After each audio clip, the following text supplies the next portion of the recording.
It's August 17th, 1943, just another day for the men of the U.S. Army Air Corps in England. Dawn breaks over the mist-shrouded countryside of East Anglia to reveal a scene of bustling activity.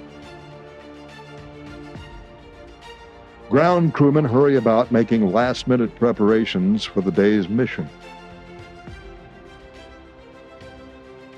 Bombs are loaded, engines are tuned, machine guns are cleaned, while every round of ammunition is checked and rechecked. In nearby Quonset huts, thousands of aviators anxiously await the start of today's briefing. Silently, they pray that they'll be given a milk run, perhaps a rail yard in France, a German airfield in Belgium. But when their grim-faced commanders step before them, they know that today's mission will be a rough one.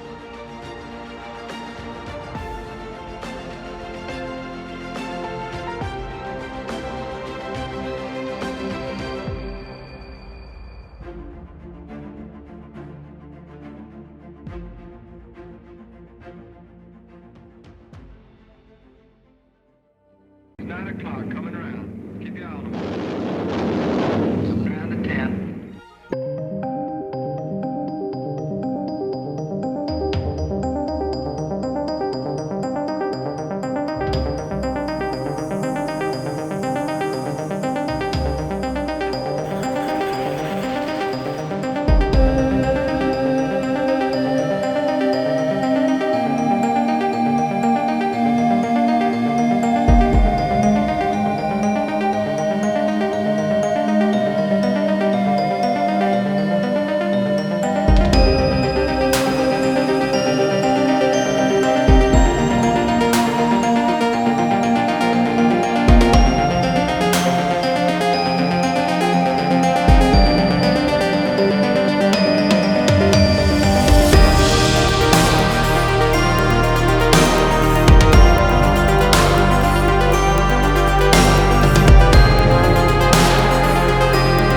For a uniquely American role, daylight precision bombing, a role that was hoped would shorten the war by knocking out factories vital to Germany's war effort.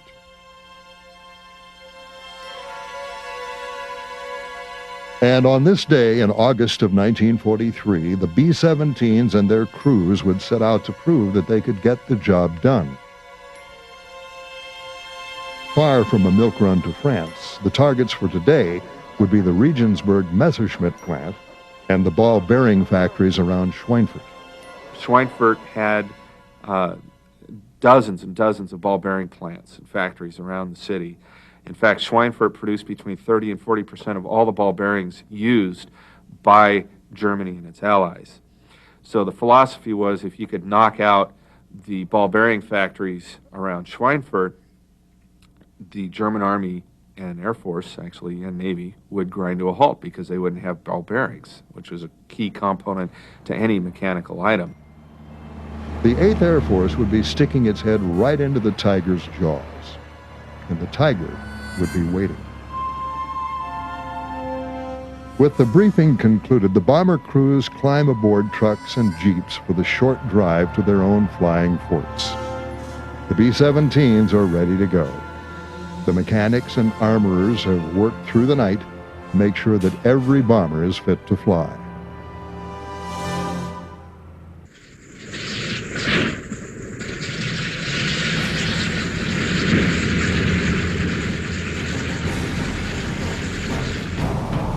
The plan calls for two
The 4th Bomb Wing is attacked first. Scores of German Messerschmitt 109s and Focke-Wulf 190s rip into the bomber formations.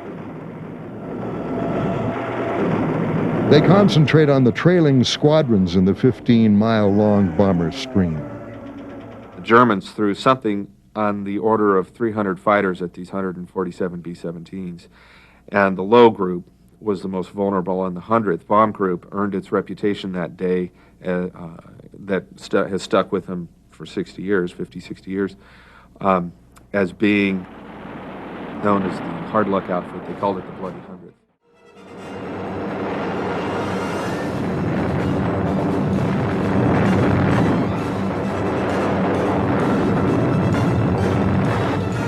Convinced that the B-17s will soon be turning back for England, the Luftwaffe ground controllers scramble every fighter in northwest Europe.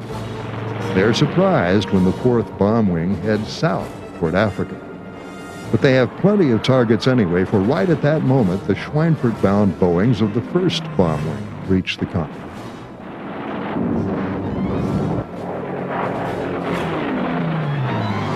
They're set upon by hundreds of German fighters. The B-17s are hacked up.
reason for that was the fact that it had a very large wing.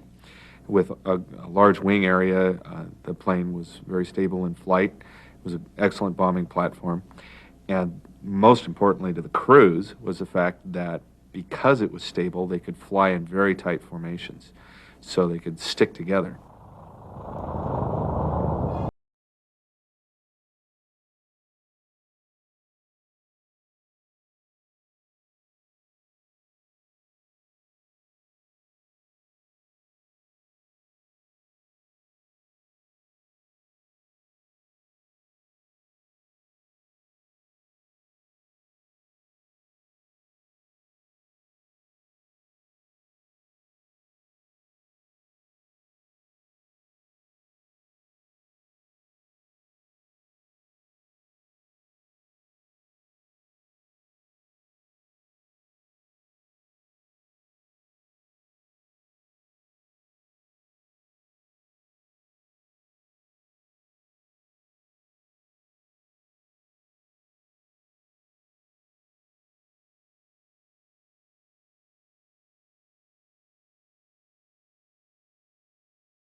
With its heavy defensive armament of 13 machine guns, the Air Corps believed that the B-17 could successfully fight off enemy interceptors without help from escorting fighters. This was a major issue as the Air Corps didn't have any fighter aircraft capable of flying long distances with the bombers. But since the Flying Fortress had so many 50 and 30 caliber machine guns, such a long-range escort fighter seemed unnecessary.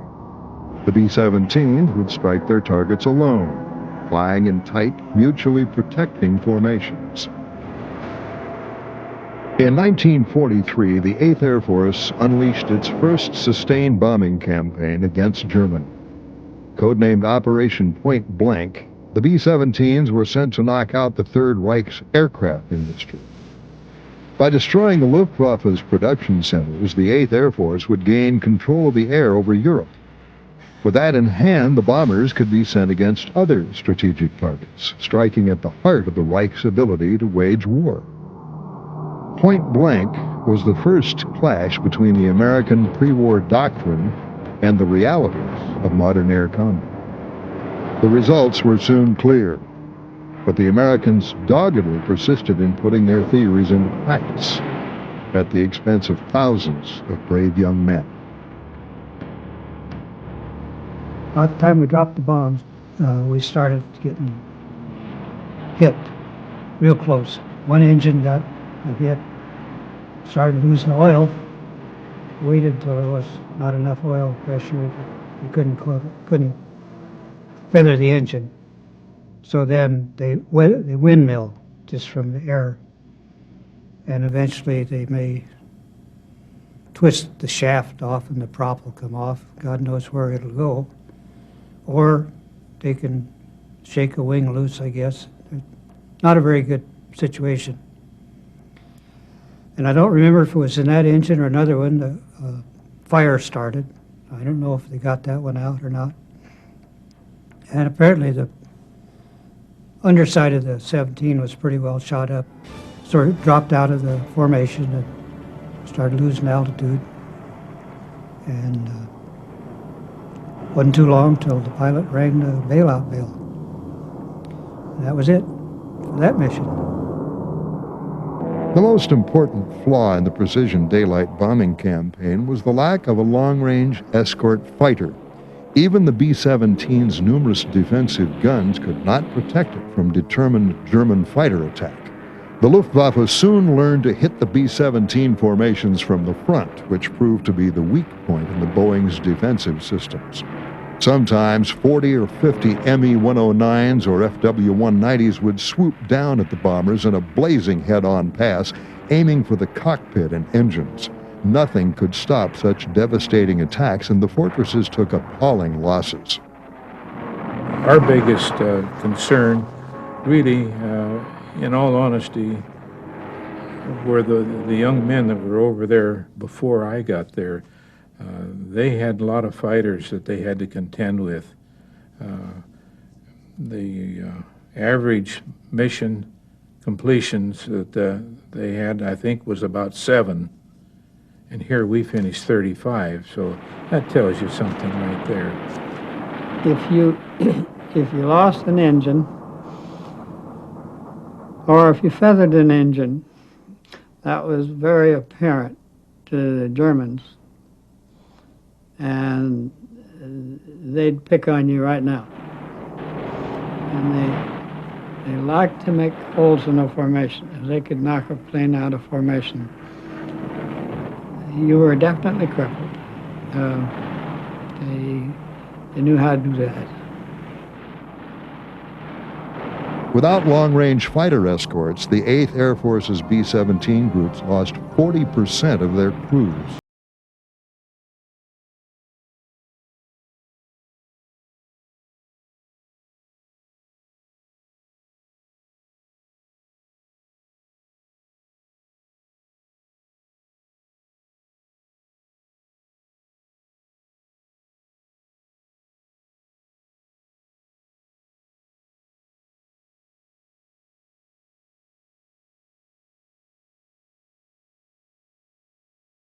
He and his fellow Flying Fortress crews faced in a piece titled The Death of a Ball Turret Gun.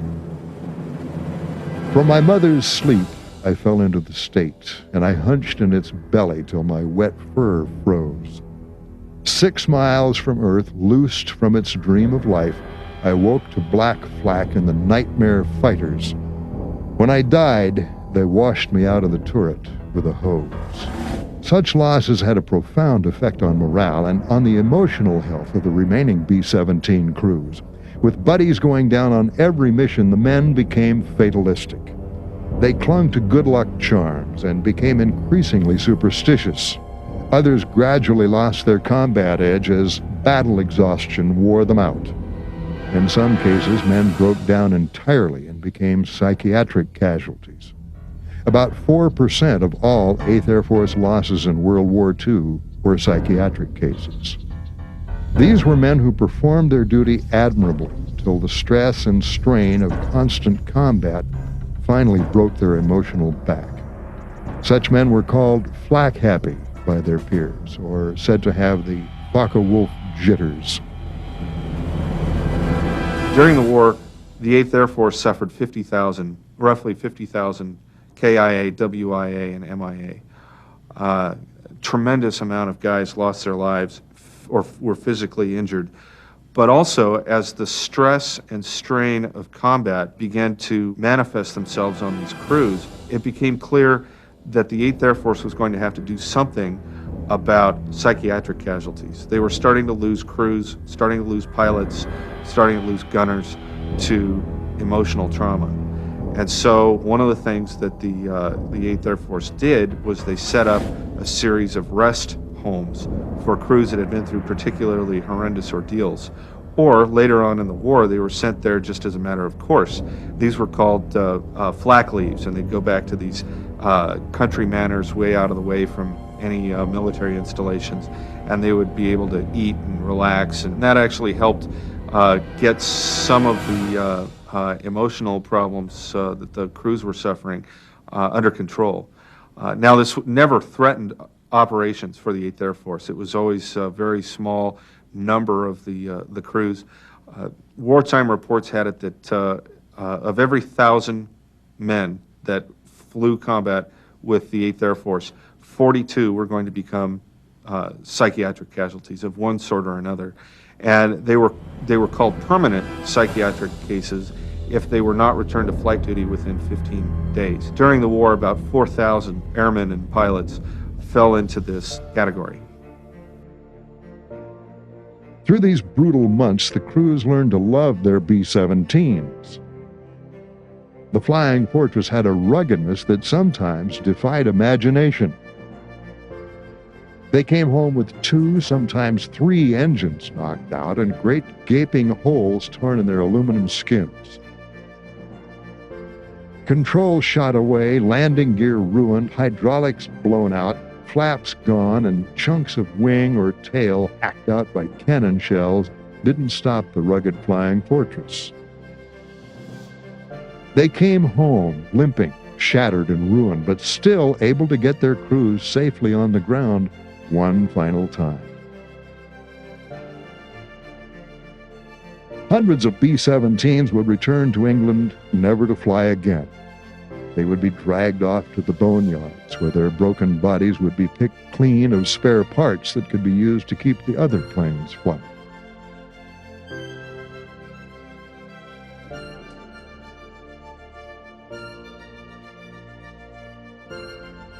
To their crews, these faithful planes were utterly beloved. We've flown on 2 engines, but you're coming downhill. That makes a lot of difference. You don't have fuel, you don't have bombs, and you're coming downhill, and you can go long ways. But the old B-17 was a tough son of a gun. It can just get holes all over it, and it's still going to come back. The B-17 just had a great big old slab, and it flew real slow. And it wasn't real high compression, so it could take a lot of punishment. One way the crews expressed their deep feelings toward their planes was through nose art. Nose art had some significance. It was a means to personalize a very impersonal weapon. A military aircraft is not a very personal thing, especially when 12,000 of them just like it are flying around in the world. So this was their way, the crew's way, to put their unique stamp on their aircraft and make it their own. And once that happened, that aircraft ceased to become just a collection of metal bolts and welded pieces of aluminum. It became almost a living, breathing part of their integrated crew. And so when you talk to crews who had their own aircraft for an extended period of time, they feel very, very strongly, very passionately towards that airplane, especially the B-17s that were so faithful and so rugged. And the crews will talk about their aircraft almost as if they were people. With worn-out crews and demoralized bomb groups, the 8th Air Force continued to attack targets in Germany even after the August 17th Regensburg-Schweinfurt debacle. Post-war analysis later confirmed that the destruction at Regensburg cost the Germans some 1,000 Me-109s in lost production. What the Americans didn't realize was that the German aircraft industry was expanding at such a tremendous rate that those 1,000 planes were insignificant. Never once during the war did the Germans suffer from a lack of interceptors. In October of 1943, the 8th Air Force launched another concerted effort against targets in Germany. On October 8th, the B-17s bombed Bremen, losing 30 out of 399 planes. The next day, 36 more B-17s were lost attacking aircraft factories at Ochlum and Marienbad.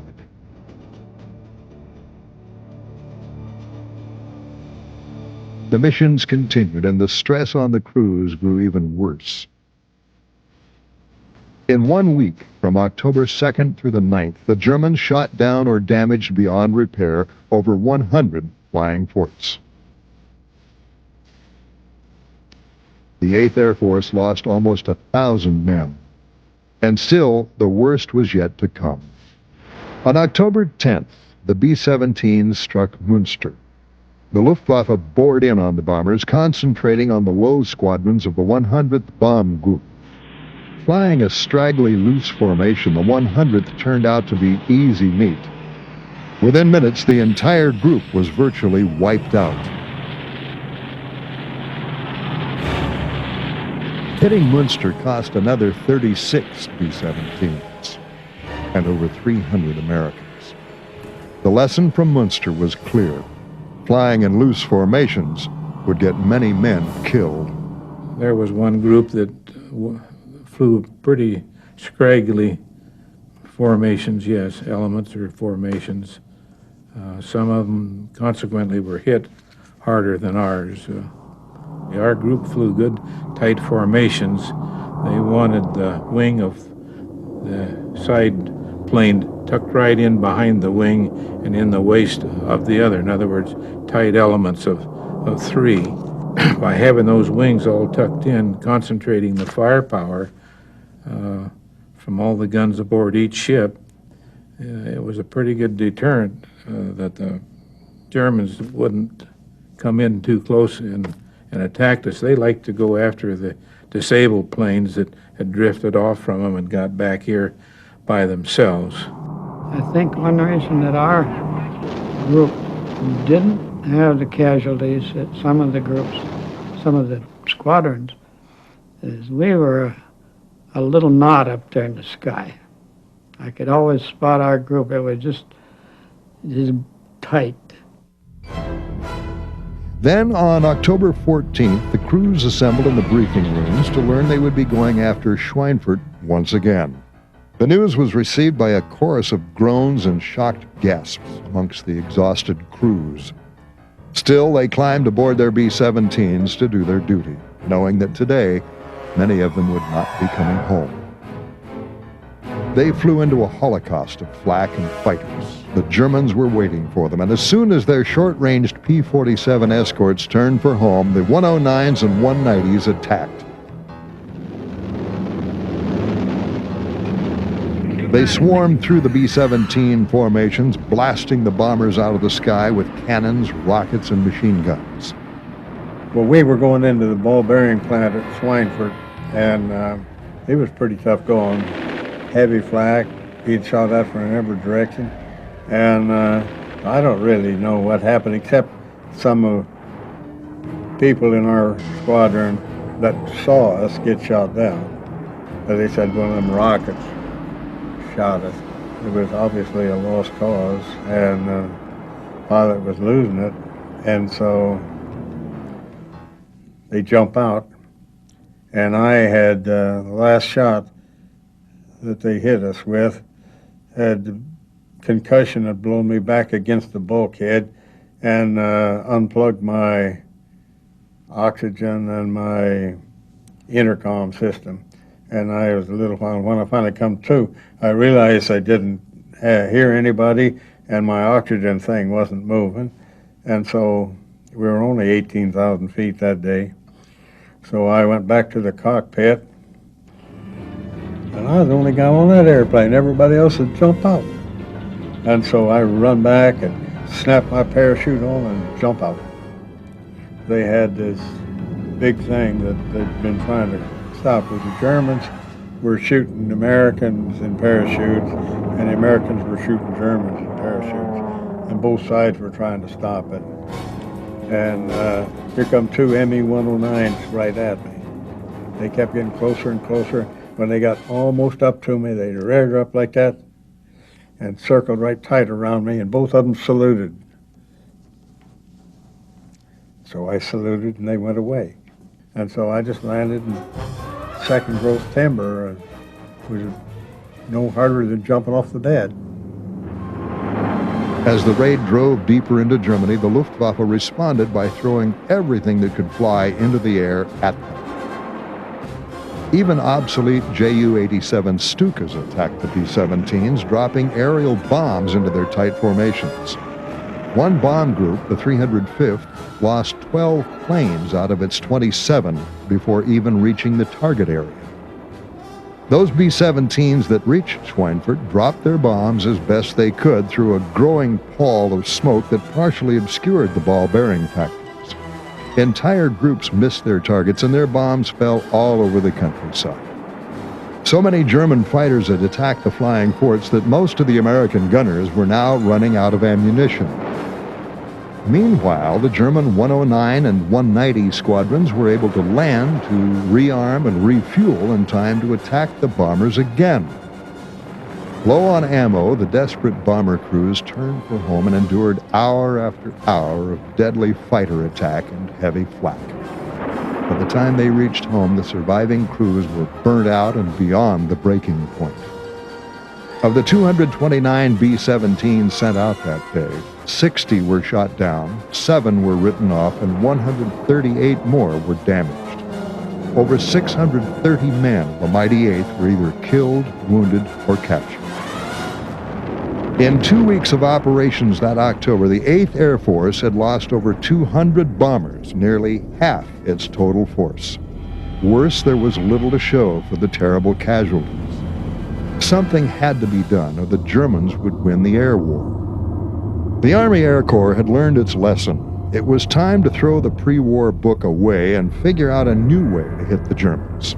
The war would not be won with a quick knockout blow against Germany's wartime industries. Rather, it would take a long, sustained campaign to meet 8th Air Force's objectives. And to sustain such an operation, the bombers would need long-range fighter escort. Well, initially, the 8th Air Force only had P-47 groups available, and they had a very limited range. They could only get to just about the German frontier and back, so they were not able to escort the bombers all the way to target. That posed an increasing problem as the Luftwaffe caused more and more casualties to the 8th Bomber. So during the summer of 1943, the 8th Air Force began investigating the use of drop tanks, external fuel tanks that could be slung underneath the fuselage and the wings of their P-47s. So they got very large fuel tanks, up to 108-gallon tanks, I believe, is among the ones that they used. And that was actually able to extend the P-47's radius of action by 100 miles. So they were able to actually go inside Germany and actually could get 375 miles out from England and back. So that had a major effect on the air war, because the P-47s now didn't have to just turn around over Belgium. They could actually tangle with the Luftwaffe over Germany. But at the same time, after the second Schweinfurt raid, the 8th Air Force began demanding long-range fighters. And of course, the only one that was available at the time was the P-38. So in October of 43, the very first P-38s began escorting the bombers, and while they were not as effective as the P-47 or later the P-51, the 38s could at least provide some protection for the bombers, and they could actually go to Berlin and back. With winter closing in, the 8th Air Force flew less frequently in the final 2 months of 1943. When it did, it confined its attacks mainly to targets outside of Germany. The B-17s would wait for better weather. In the meantime, the 8th Air Force would get new leadership, and they would change America's approach to the air war. In October, General Carl Spaatz took over command of all strategic bombing operations in Europe. He at once realized that the only way to win the air war was to drive the Luftwaffe out of the sky.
Returned to Berlin, and once again a violent battle raged. When it was over, the German interceptor force had been crippled. Somebody yelled, "Lightnings!" And I looked around. My gosh, there I saw the lightnings. And they came down, and all of a sudden I saw streamers go by. I said, "Oh boy, somebody's at my tail." And I went a little lower, and by that time I heard a loud bang, and he had cut off part of the right wing, and I just cut and instinctively put her down. When the 8th Air Force returned to Berlin the next day, hardly a German fighter was seen, much to the delight of the bomber crews. For the next 3 months, the battle of attrition played out in all its bloody finality. The German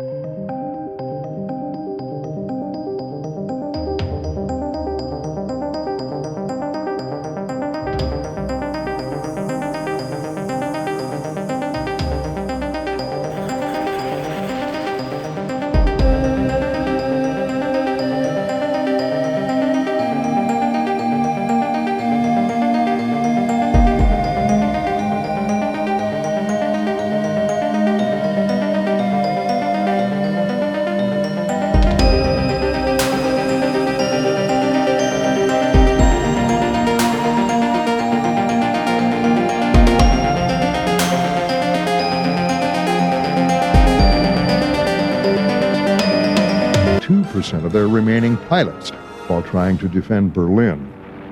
Such casualties could not be sustained. The Germans started the year with 2,283 available fighter pilots. By May, 2,262 had been killed or wounded, a 99% loss rate. The Luftwaffe was being bled white, and it was the 8th Air Force that was causing the bleeding.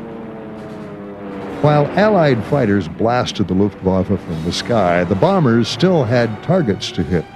Former B-17 crewman Les Hardy takes us on a typical mission deep within the heart of the Third Reich. They'd wake you up probably 1 o'clock, 2 o'clock in the morning, and run you down for chow, breakfast, and we didn't get eggs. Somewhere I read that on a combat day you got real eggs. They missed us. We got those powdered eggs, but the cooks did a good job on them. And then by the time you went through briefing and got your flying gear on, your heated suits, you had to wear heated suits or you'd freeze to death up there. And then assembled out at your airplane and got the information from your officers if they had anything. The navigator usually tell us what the weather was supposed to be over the target. And then we'd form up over England, which was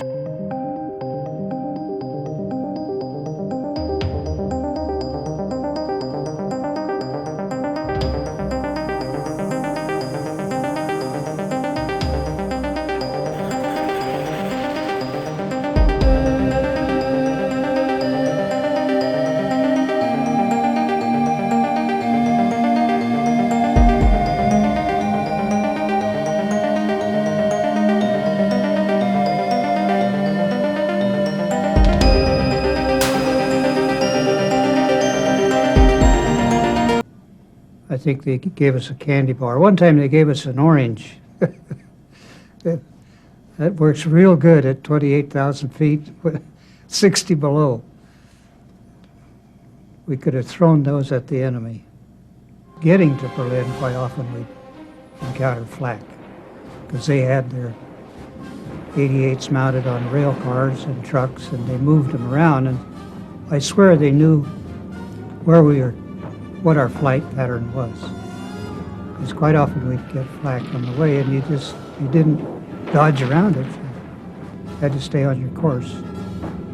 But as you approached Berlin, if some other group was ahead of you, the air was black with Flak, and that's what you had to fly through. On the bomb run, the bombardier, the pilot turned the thing on autopilot, so the bombardier controlled the airplane on the flight over the target, because he's the one that's aiming the Sperry at the ground. And so he just flew through that like that was the only way to go. And it was very exciting. I'd like to have been able to shoot at something, but of course I couldn't do that. I could see plenty good through the top of my radio shack, it was wide open. The two little windows on the side weren't very good for seeing things, but I could see enough. Probably all I wanted to. With the Luftwaffe on its knees, the 8th Air Force turned its attention to supporting the D-Day invasion and subsequent campaign in Normandy. The Flying Fortresses hit coastal emplacements and other targets along the beaches just prior to the landings, then took part in carpet bombing operations against German troops. One such mission virtually destroyed the German Panzer Lehr Division in July of 1944 and helped pave the way for the American breakout from the beachhead.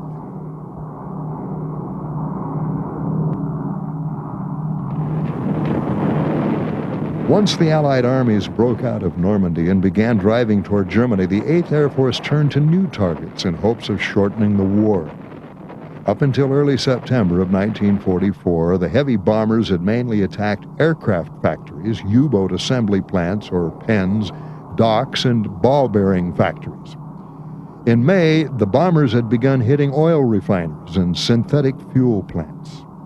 D-Day delayed hitting any more of these targets until the fall of 1944, but in September, the mighty 8th returned to Germany and systematically destroyed the Reich's ability to process fuel.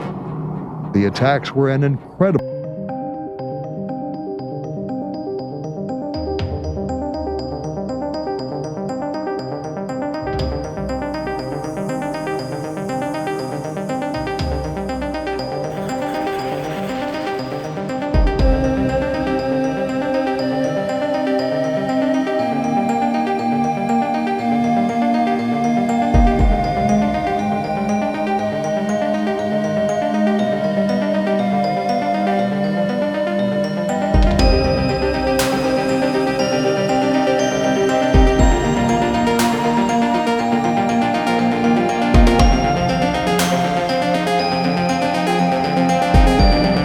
Mainly, most of my missions in those days were the marshalling yards. We were trying to destroy the transportation system so they couldn't move anything around by train.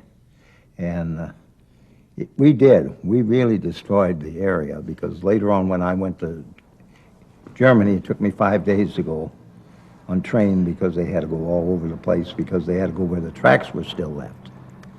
But that was mainly what we were doing at the end of the war, is bombing the tracks, train tracks, marshalling yards, destroying any moving stock. By the end of the war, most of everything that the Germans had was already destroyed. It was really destroyed. Destruction of the Reich's rail net proved to be one of the Flying Fortress's most significant contributions to the war effort.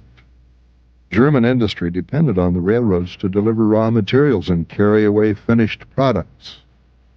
By late 1944, the railroad system had all but collapsed under the weight of B-17-borne bombs. Even the barest necessities could not be transported effectively via rail by the end of 1944. Coal, the lifeblood of German industry, piled up near the mines with no way to get it to the factories that so badly needed it. By January, this caused a full-scale collapse of the German economy. And still, even as Nazi Germany twisted in its death throes, the B-17 crews continued to take heavy losses. No longer were German interceptors much of a threat. With thousands of bombers and thousands of fighters ranging across the Reich, the Luftwaffe had been all but swept from the skies. Flak, however, was a different matter entirely.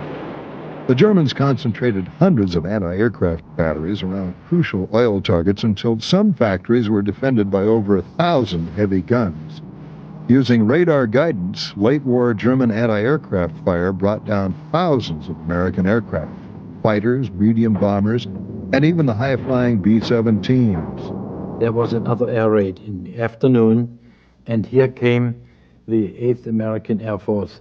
I think it was a multi-effort, because I think I counted over 90 planes or 100 planes, B-17s, and the German aircraft artillery apparently had them just right. All of a sudden I saw one bomber blow up and 9 parachutes, and another one, and at one time I counted 27 parachutes. Flak became the worst menace the B-17 crews faced. Our biggest fear was the Flak, because when I got there, we were really making strides on the ground, and we were pushing the Germans back, which time they're bringing all their flak guns back and concentrating them in the cities. So when we started into a target and you looked up ahead, it looked like a piece of white paper with a dropping ink drops down all over the paper. It was just a massive airspace of black flak bursts. And we were losing a lot of planes because of that too. It was a milk run, which is supposed to be an easy mission, just across the channel to a Luftwaffe airfield in, pretty sure it was France. Now, it could have been Belgium, but hard to remember. Anyhow, 3 airplanes. It was a big mission. And we went storming over there. I think we even left at a decent time in the morning. And as I say, a milk run, that means you're not supposed to have any trouble. Well, we didn't until we got over the target on our bomb run, and they cut loose with very accurate anti-aircraft fire. And we're plastering stuff all over us. We were flying on number 2 spot, the airplane on the starboard side of us took a hit, must have been oxygen tanks, and something got fire, and of course fueled by oxygen, it's a holocaust. So we could see the guys, some of them bailing out. I don't remember how many chutes we saw, but what really impressed me, this plane kept flying right along beside us, and the pilot, who I had flown a practice mission with, tall, slim guy, real tall, he crawled out the pilot window because of the fire. I'm sure he couldn't get out. I don't know how a guy even got through that pilot window, and reached inside and got his parachute, chest pack, and slid off of the wing. And I didn't know whether he got his chute on or not. In fact, it was reported that he did not. Later, well, a year or so later, I found out he had made it to the ground with no problem. It was unbelievable. I couldn't register what I had seen or hadn't seen. We had our wingman right opposite us. We were in the target area and hadn't been hit ourselves. And all of a sudden, there was something that caught my attention on our right side. Looked over there, and the plane that was supposed to have been there wasn't there anymore. I looked around to see, well, maybe it went up a little higher, and I looked backwards, and there wasn't any behind. I looked down, and I couldn't find that plane's position. And I looked again, and I could see parts of the plane falling and gotten a direct hit. I guess it must have been the whole charge or two from ACAC. Must have hit him right in the, blew him up. That was, you know, there it was, and there it wasn't. I don't think there was a soul probably got out of that plane.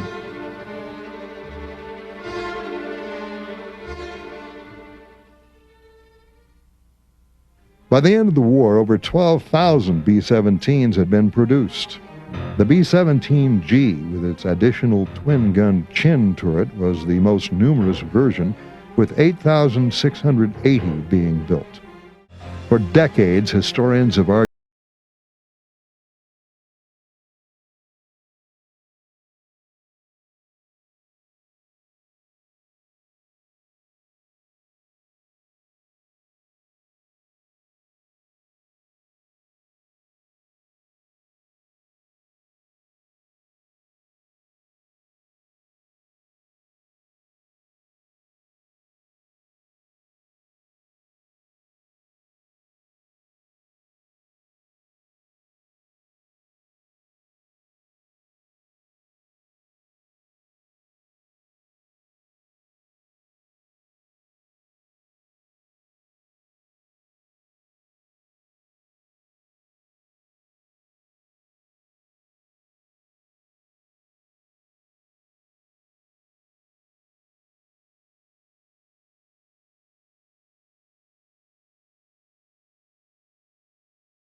war ended in Europe, the B-17's heyday came to an end. By 1945, the Flying Fortress was a 10-year-old design. Rugged, tough, and always a warrior, the B-17 nevertheless could not survive in a world that would soon see jet fighters, atomic weapons, and guided missiles.